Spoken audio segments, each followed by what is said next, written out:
પાણીપુરીનું નામ સાંભળતા જ મોઢામાં પાણી આવી ગયું ને.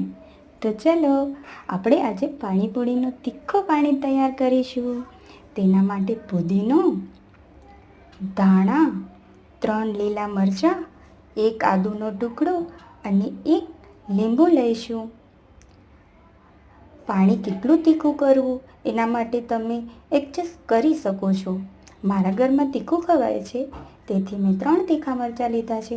જો તમારા ઘરમાં ઓછું તીખું ખવાતું હોય તો તમે 1-2 અથવા તમારા સ્વાદ પ્રમાણે તમે તીખું કે મોરું પાણી કરી શકો છો.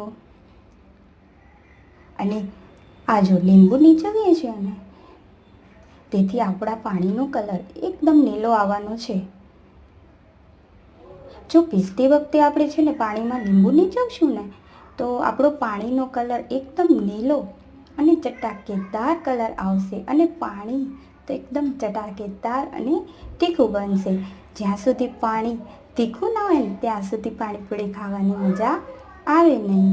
તેથી મને તો પાણી તીખું જ ભાવે છે.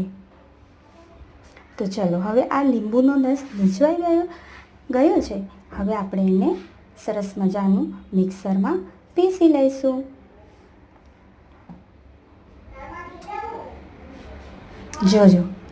જુઓ કેટલો મસ્ત મજાનો નીલો કલર આવ્યો છે પાણીનો. હવે છે ને હું તો ગાળું છું, પણ તમે ગાળ્યા વગર પણ લઈ શકો છો. અમારા ઘરમાં અને મારા છોકરાઓને થોડો ગાળેલો રસ જ ભાવે છે, તેથી હું ગાળું છું. પણ તમને ન ગાળવું હોય તો તમે ન પણ ગાળી શકો છો. એવી જ રીતે આપણે બધુંય પાણી ગાળી લઈશું.